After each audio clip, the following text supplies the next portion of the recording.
নমস্কার। বিশ্বকবি রবীন্দ্রনাথ ঠাকুরের প্রয়াণ দিবসে তারই লেখা খেয়া কাব্যগ্রন্থের একটি বিখ্যাত কবিতা কৃপণ, সেটাই শোনাচ্ছি।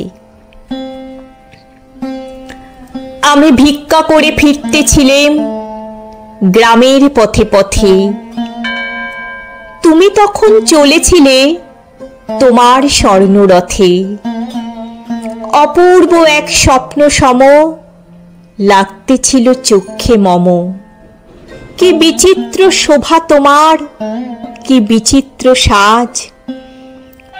আমি মনে ভাবতেছিলাম এ কোন মহারাজ। আজি শুভক্ষণে রাত পোহালো, ভেবেছিলাম তবে আজ আমারে দাঁড়ে দাঁড়ে ফিরতে নাহি হবে। বাহির হতে নাহি হতে কাহার দেখা পেলেম পথে। চলিতে রথ ধনধান্য ছড়াবে দুই ধারে। মুঠা মুঠা কুড়িয়ে নেব, নেব ভারে ভারে। দেখি সহসা রথ থেমে গেল আমার কাছে এসে।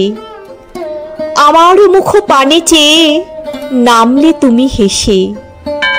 দেখে মুখের প্রসন্নতা জুড়িয়ে গেল সকল ব্যথা।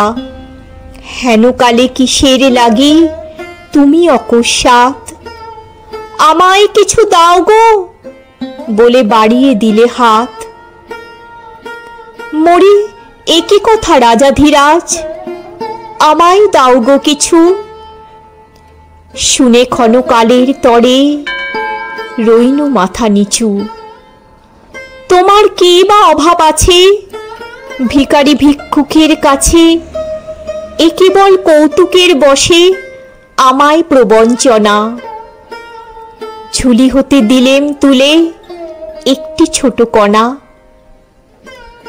যবে পাত্রখানি ঘরে এনে উজাড় করে, একই ভিক্ষা মাঝে একটি ছোট সোনার কণা দেখি।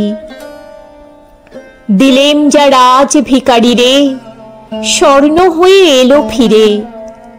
তখন কাঁদে চোখের জলে দুটি নয়ন ভরে।